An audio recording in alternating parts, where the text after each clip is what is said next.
Ce projet DeFi pourrait changer des choses. Oui, mesdames, messieurs, ceci est un message d'espoir que je vous envoie. On voit en ce moment les news des bridges tomber comme des mouches et comme des dominos les uns après les autres. Toi tu vis, toi tu crèves. Et malheureusement, derrière ça, il y a des dommages collatéraux. Et qui c'est qui subit des dommages? C'est la communauté. Et oui, si vous avez réussi à survivre à FTX, vous avez réussi à survivre à de nombreux scams, vous avez réussi à survivre à des hacks, à des machins, etc. Et derrière, il y a les bridges. Et les bridges, il y a aussi des pertes qui peuvent être très importantes. Et c'est ce que je vais vous montrer juste après. Et comment Picasso propose une solution pour régler cela. Donc là, ça tombe bien, on va aussi redorer un petit peu le blason des cosmo-maximalistes qui m'ont bien trollé dans la dernière vidéo.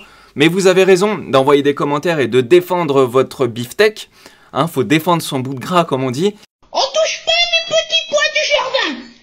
Et vous avez raison de le faire. Et on devrait avoir plus de gens qui croient aussi sur Polkadot. À noter, je fais juste une parenthèse que je suis pas forcément un Polkadot maximaliste. Hein. J'anime une chaîne qui s'appelle Polka France, donc je parle de l'écosystème. Je suis pas forcément ma maison all-in, non-stop dans le projet. Ça a pu arriver, ça pourra peut-être réarriver, mais c'est pas forcément le cas. Je réponds, et je pense notamment à un commentaire que j'ai reçu dans la dernière vidéo. Sinon, un grand merci pour le pouce que vous avez mis dans la dernière vidéo. Vous pouvez continuer. En tout cas, merci parce que c'est ce que je voulais et j'ai eu. Donc vous êtes les meilleurs, merci à vous. Avant de commencer et de démarrer le cœur du sujet, je tiens à dire que la vidéo elle est non sponsorisée et que j'ai des tokens, je suis investi. Alors je vous dirai pas ce que j'ai mis dedans, mais je suis investi, donc mon avis peut être biaisé. Et c'est pas parce que je suis investi dans quelque chose que ça va marcher, ok? Donc si vous gagnez, si vous faites quelque chose, c'est grâce à vous et c'est vous qui prenez la décision.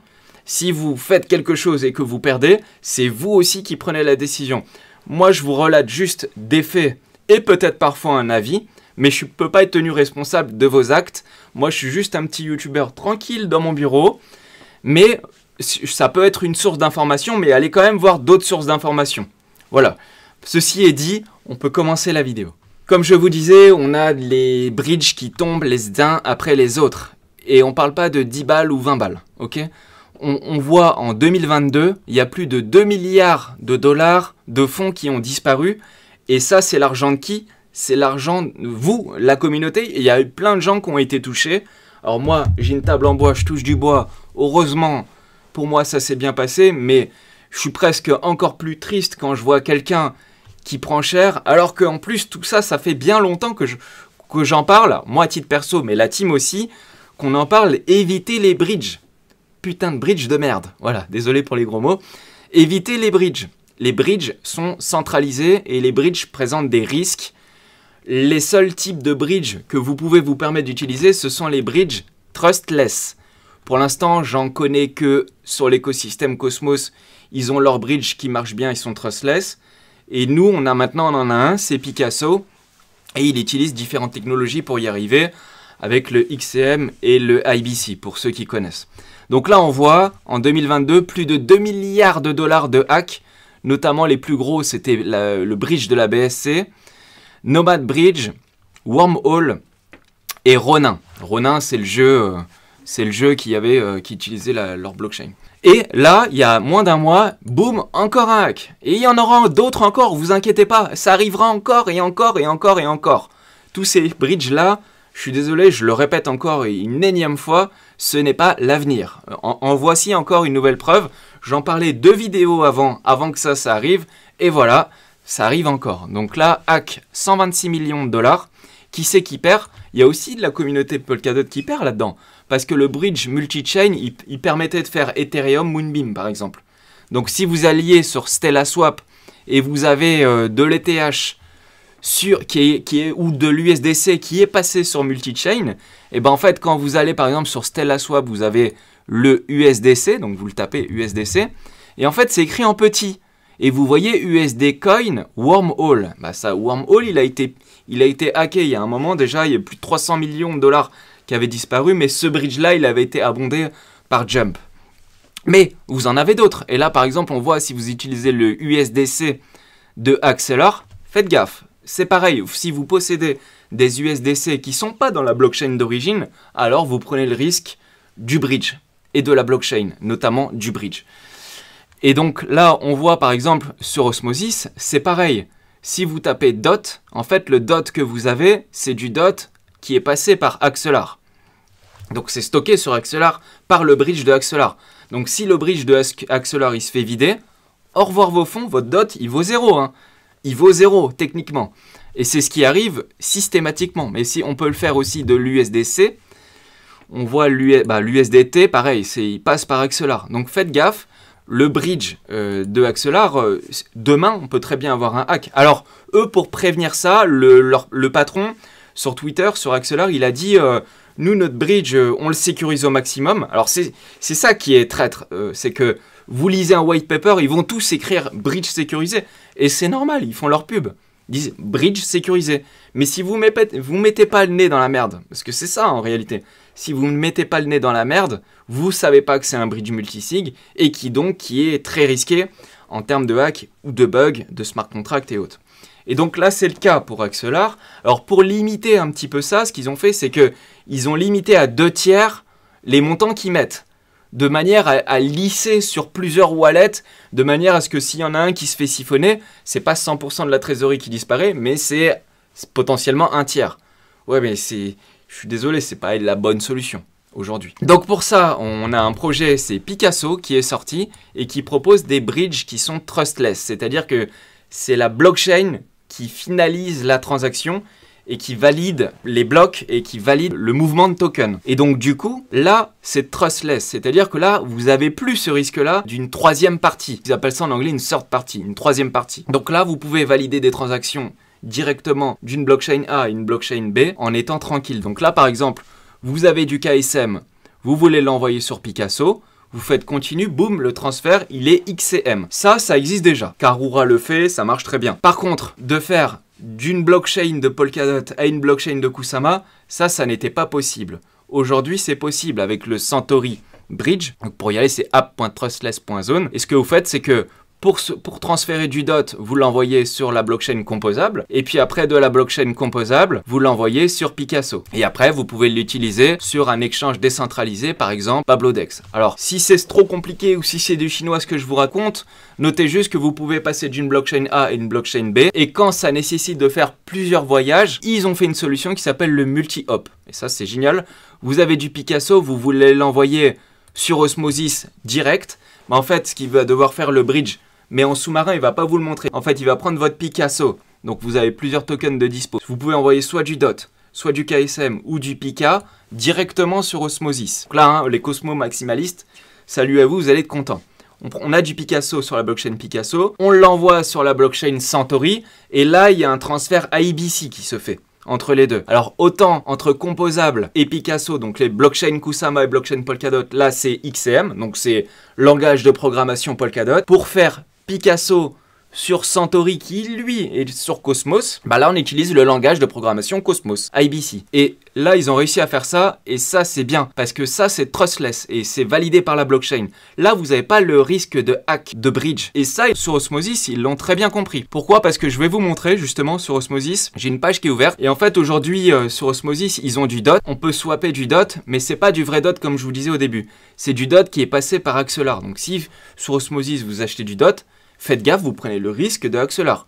Et moi, je trouve que ça, c'est pas viable. Ça, c'est pas l'avenir. Je suis désolé de le dire comme ça, mais c'est la réalité. C'est risqué et vous prenez le risque du bridge. Hein. On voit ce qui se passe depuis plusieurs mois maintenant avec les bridges. Si vous avez envie de prendre ce risque-là, grand bien vous fasse. Mais moi, je vous dirais, évitez ces bridges-là qui sont risqués, qui sont pas trustless. Donc là, en ce moment, il y a un vote de Osmosis. Ils ont très bien compris ça.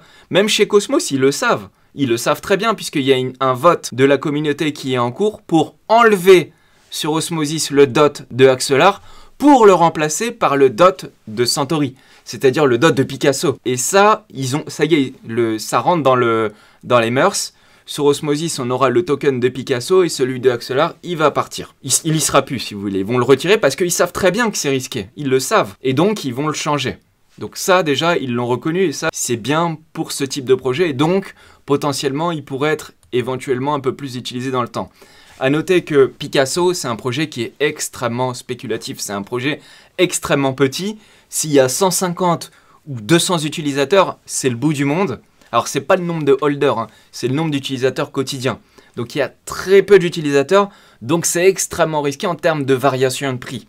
Pas en termes d'utilisation du bridge. Le bridge, vous pouvez l'utiliser pour toute la communauté, c'est ultra safe, ça marche bien, vous avez tout ce que vous voulez, tous les shitcoins Cosmos que vous voulez balancer sur Polkadot, c'est possible. Ou alors, tous vos meilleurs shitcoins Polkadot que vous voulez envoyer sur Cosmos, c'est aussi possible. Et là, dans les prochains jours, allez, on va dire prochaines semaines, ils vont l'ouvrir à Ethereum. Et ça, c'est une nouvelle petite révolution qui fait pas beaucoup de bruit, mais qui est très importante. C'est qu'on va avoir des bridges trustless sur un environnement Ethereum. Parce que si vous regardez bien, tous les bridges que je vous ai montrés au début, c'est que des bridges qui sont style EVM. Des bridges type qui vont aller se connecter à Moonbeam ou des bridges qui vont aller se connecter à Ethereum, à Phantom, au Layer 2, etc. etc. C'est toujours les mêmes qui se font hacker.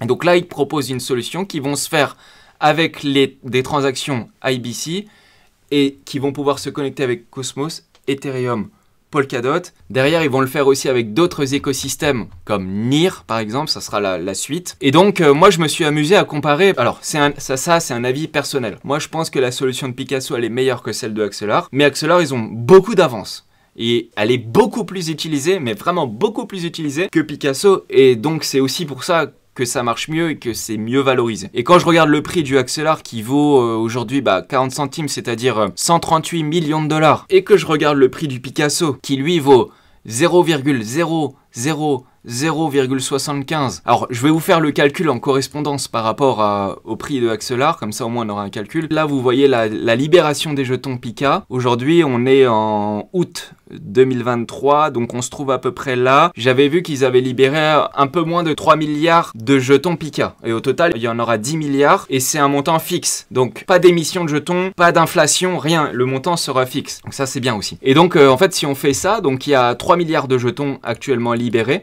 Donc on va calculer le market cap du Picasso, je le multiplie par son prix, qui est aujourd'hui de 0,00075. Ça fait donc 2 250 000 $ de market cap. Aujourd'hui, le Axelar vaut 138 millions de dollars de market cap. Donc si je fais 138 divisé par 2,25, donc ça veut dire que en gros, si le prix du Picasso vaut le même market cap que le Axelar demain, vous pouvez multiplier le prix par 61. Donc c'est un fois 61. Alors je sais pas si le prix il va aller jusque là. Ce serait, pour moi en tout cas, je trouverais que c'est exceptionnel. Mais si ne serait-ce que, parce que c'est un token qui a 2 millions de market cap, donc c'est vraiment minuscule. Si ne serait-ce qu'il va à 20 millions, qui serait encore 6 fois inférieur à Axelar, je trouve que ça sera déjà une belle petite perf, donc ça ferait un fois 10. Et honnêtement, en l'état actuel des choses, je pense que c'est possible. Je préfère insister, mais je répète, je sais pas ce qui va se passer. On peut gagner, on peut perdre, je suis pas responsable, je donne juste une idée. Vous ferez, votre propre analyse. Et maintenant, je vais aussi vous montrer les côtés négatifs et qui sont très importants et il faut le noter. Notez ça, mais quand vous voyez une analyse de n'importe quel projet sur n'importe quel écosystème, on fait projet, tokenomics, mais on s'arrête pas là, on regarde la team. Et souvent, on a des surprises. Et malheureusement, c'est le point faible, on va dire, du projet. Parce que, en fait, la team jouit d'une mauvaise réputation. Notamment par son fondateur qui s'appelle 0x Brenjar. Certains connaissent. Il s'appelle aussi Omar Zaki. En fait, son vrai nom, c'est Omar Zaki. Et il avait eu un problème dans le passé. En fait, il a eu une malversation. Et en fait, il avait levé des fonds pour créer un fonds d'investissement. Je crois que c'était en 2017, je crois. Donc lui, il avait 21 ans. Allez, c'était il y a 5-6 ans. Et en fait, il n'avait pas communiqué toutes les informations. Et a priori, il avait même communiqué des mauvaises informations à des investisseurs. Et donc, pour ça, il s'est mis d'accord avec la SEC à payer une amende. Et du coup, il a payé une amende qui correspond à 25 000 $ parce qu'il avait divulgué des informations. Alors, il n'avait pas divulgué toutes les informations et certaines étaient mauvaises. Et donc, du coup, il avait payé une amende pour ça. Et donc, certains estiment que ce fondateur-là est potentiellement un scammer. C'est ce que je lis sur les réseaux sociaux, mais il a écrit une lettre à la communauté. Alors, je vous mettrai le lien dans la description si vous voulez aller voir. Il a expliqué ce qui s'est passé, pourquoi il y a eu ça, et etc. Et vu que c'était il y a quand même un certain moment, bon, il joue aussi un peu sur la jeunesse. Mais du coup, malheureusement, le projet, il jouit d'une mauvaise réputation à cause de lui. Alors, c'est pour ça qu'au début, il avait mis un pseudo, il voulait pas donner son nom. Mais finalement, tout le monde sait qui il est. Et donc, il faut le dire. Donc, c'est pour ça, je vous présente des bons côtés. Mais il n'y a pas que des bons côtés. La preuve, il a eu un problème dans le passé par rapport à ça. Et donc, c'est important de le noter quand même. Par contre, le reste de la team, notamment lui, le CTO, et on regardera pas les autres, mais c'est une team de 35 personnes, et on les voit, ils parlent souvent dans les réseaux sociaux, etc. Regardez, ils sont vraiment qualitatifs, mais on va juste regarder le CTO, le responsable de la technologie qui s'appelle Blas Rodriguez Irizar, c'est un Argentin, et en fait, lui, il a bossé chez Consensus, et il t'a fait notamment sur les ZK Rollup, et il a une bonne expérience chez Layer 2. Et du coup, j'ai regardé un peu sur son LinkedIn. Franchement, le gars est ultra solide. Et quand il parle sur les réseaux sociaux, enfin notamment quand il fait des interviews sur YouTube, franchement, il est solide. Et franchement, il a une bonne expérience. Et le produit qui est développé est exceptionnel. Donc après, voilà, il y a des bons et du moins bon. C'est pour ça, faites bien votre analyse. Allez lire les documents si vous voulez. Je suis pas tenu responsable de ce que vous allez faire parce que souvent on me dit ouais t'as dit ci, t'as dit ça. Vous prenez vos décisions. Voilà, parce que aujourd'hui il y a du monde qui utilise Axelar. C'est risqué. Aujourd'hui sur Picasso et sur Pablo, d'ailleurs il y a des super taux de rendement dans la DeFi sur Picasso qui sont intéressants. Donc vous pouvez gagner. Si vous voulez pas en acheter, vous pouvez juste déposer du DOT et du KSM. Si vous êtes investi dans l'écosystème Polkadot, franchement c'est pas risqué. Et vous voyez, on vous propose un 30% annuel. Payé en Pika, donc comme ça au moins ça vous fait une petite exposition. Alors moi je suis un peu plus fou, je suis prêt à en acheter, mais bon chacun fera sa propre analyse. Parce qu'aujourd'hui comme je vous disais, sur Pablo et sur Santori, il y a très peu d'utilisation, même on peut le dire, il y a quasiment pas d'utilisation. Alors que Axelar lui est très utilisé, et donc c'est aussi ça qui fait le truc. Après, j'ai été creuser un peu plus loin sur les bridges trustless ou multisig et j'ai regardé un peu ce que fait Chainlink avec le CCIP et c'est très intéressant de noter que le Chainlink de CCIP, en fait, j'ai fait l'analyse, il est similaire à celui de Layer 0. Et donc, en fait, il suit pas l'état de la chaîne et le bridge, c'est comme un bridge multisig y compris sur Chainlink. Donc, même sur Chainlink, eux, la différence par rapport à Picasso et par rapport même à Axelar, c'est que eux, ils ont déjà les clients et c'est extrêmement utilisé.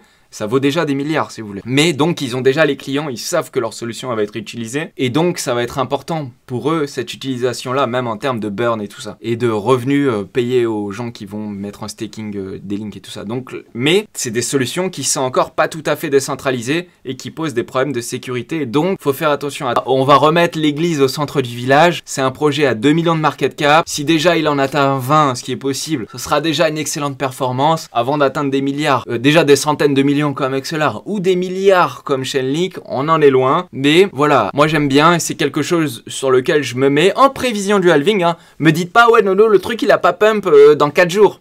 Parce que là, on va partir en vacances, on se retrouvera au mois de septembre, on verra, moi c'est un truc que je fais sur 6 mois, 1 an, peut-être même plus. Et il faut être solide, parce que vu que c'est un mini market cap, le truc va monter, descendre, monter, descendre. Donc on fait attention, vous faites vos analyses, regardez bien. En tout cas, moi ça m'a fait plaisir de vous parler de ça et de vous donner un avis et aussi de regarder un peu l'effet, c'est-à-dire les bridges, la sécurité des bridges, c'est quand même ça qui est important. J'espère que ça a pu vous aider. Si ça vous a aidé, merci beaucoup, je vous souhaite à tous de bonnes vacances. Si Picasso ça vous plaît grave, que je vois que dans les commentaires ça vous plaît bien comme il faut, à ce moment là je vous ferai les tutos. Utilisation du bridge, comment on utilise la DeFi sur Picasso et vous verrez que demain le Picasso va servir de routeur. C'est-à-dire par exemple vous avez des bons taux de rendement sur StellaSwap ou sur Osmosis ou dans n'importe quelle blockchain ou sur Ethereum ou dans un protocole lointain, mais en fait vu que c'est un routeur, il ira passer par la blockchain la moins chère pour que vous payiez le moins de frais possible. Et c'est un projet qui pourra aussi s'autofinancer par les frais parce qu'entre chaque utilisation de bridge, il y a 0,4% de frais. Et donc, ils récupèrent ça dans la trésorerie et ils utilisent ça après pour payer leurs employés, etc. Donc, j'espère que ça vous a plu comme analyse. Je vous dis à bientôt. Salut à tous.